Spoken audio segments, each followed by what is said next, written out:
2 కొరింథీ 4:8 ఎటుపోయినను శ్రమపడుచున్నాము, ఇరికింపబడం. అక్కడ ఏమన్నాడంటే అపాయములోనున్నను, కేవలము ఉపాయము లేని వారము కాదు. 7 నెలలు అపాయం ఉంది. 7 నెలలు ఏమి ఎదుర్కొన్నాం? అపాయాలు ఎదుర్కొన్నాం. 8వ నెలలో అపాయములో ఉన్నను, దేవుడు ఉపాయము లేని వారము కాదంటే దేవుడు ఉపాయాన్నే ఇస్తాడు. స్తోత్రం. ఉపాయం కావాలా, అపాయం కావాలా? ఈరోజు మీరు ప్రార్థన చేసుకోవచ్చు ఇంటికి వెళ్ళి. ఈ వారం వల్ల దేవా నువ్వు ఇరికించే దేవుడు కాదు, అపాయములో ఉన్న కేవలం ఉపాయము. నేను శ్రమలో ఉన్నాను, నాకు ఒక ఉపాయాన్ని, దేవుడు ఒక ఉపాయాన్ని ఇస్తాడు. చాలా అపాయంలో 7 నెలలు కొట్టుమిట్టులాడారు. 8వ నెల దేవుడు నీ ఇంట్లో ఉన్న శ్రమను, శోధనను జయించడానికి ఒక అద్భుతమైన ఉపాయాన్ని నా దేవుడు నీకు ఇవ్వబోతూ ఉన్నాడు. స్తోత్రం. గట్టిగా చెల్లిద్దాం.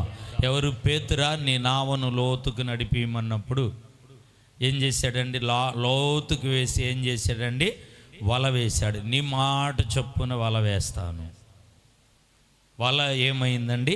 దావీదు యుద్ధానికి వెళ్తాడు కదమ్మా. యుద్ధానికి వెళ్ళినప్పుడు గొలియాతు శరీరం అంతా ఏం పెట్టుకున్నాడు? అంత కవచంతో కప్పేసుకున్నాడు. ఎక్కడ కొట్టినా గాయం అవ్వదు అతనికి. ఒడిసిలో రాయి పెట్టి గిరాగిరా తిప్పుతూ ఉన్నాడు. పక్షులను అయితే కొట్టాడు, జంతువులను అయితే కొట్టాడు. కానీ మనిషిని కొట్టడం ఎలా కొట్టాలి? అంతా శరీరం అంతా కప్పుకున్నాడు. తిప్పుతా ఉన్నాడు. దేవుడు ఏం చేశాడు తెలిసే? వెనక భాగంలో వచ్చి యెషయా గ్రంథంలో అంటాడు కదా, నీ వెనక నుండి నేను నిన్ను నడిపిస్తాను అంటాడు. ప్రజలా, ముందు ఏదైనా సమస్య, శోధన మీకు ఎదురైతే ఒకటే గుర్తుపెట్టుకోండి, నా వెనక నుండి నీవు నన్ను నడిపించువాడు. ఆమేన్ చెప్దాం అందరూ. దావీదు దేవుడు ఒక ఉపాయాన్ని, ఒక ఆలోచన ఇచ్చాడు. ఏమన్నాడంటే అతని నుదుటిని కొట్టమన్నాడు. చప్పట్లు కొడదామా గట్టిగా? నుదుటిని కొట్టినప్పుడు ఎలా పడాలి? అతడు ఎల్లికిల్లుగా పడాలి, అంతే కదా. కానీ బైబిల్లో రాయబడిన మాట, మీ బైబిల్ ఏమని రాయబడింది? అందరి బైబిల్లో ఒకటే కదా. అన్ని గ్రంథాలు వేరు, మన బైబిల్ మాత్రం ఒక్కటే, మార్పే ఉండదు. కాబట్టి దీన్ని చించేస్తున్నారు, తగలబెడుతున్నారు. ఏమండి?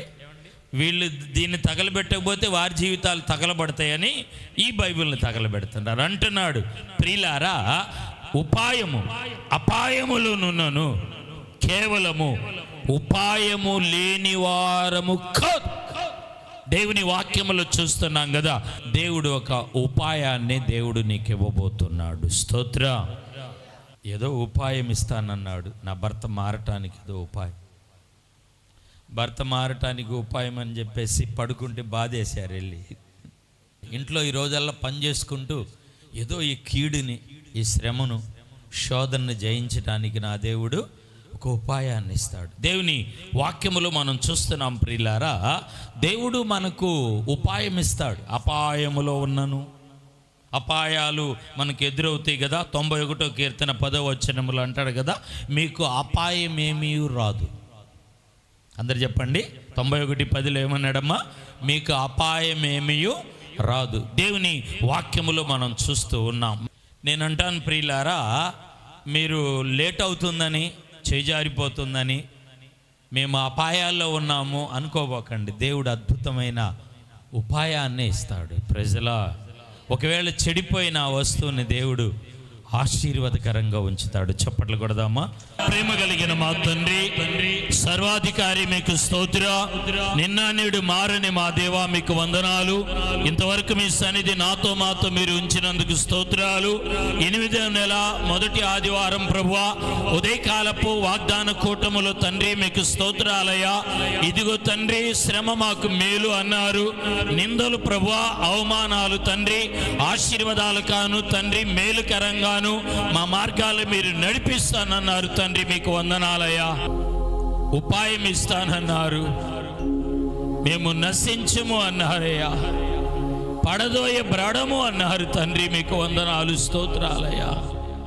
అవునయ్యా, కొరింథీ సంఘానికి ఇవ్వబడిన ఈ వాగ్దానపు ఆశీర్వాదాన్ని మా జీవితాలకి మీరు అనుగ్రహించి కూడిన సంఘాన్ని ఆశీర్వది, నిబిడలు తిరిగి వెళ్తుండగా మేలుతో, దీవెనతో నింపి నడిపించమని యేసు నామమున ప్రార్థించి అడిగి పొంది ఉన్నాము తండ్రి. ఆమేన్.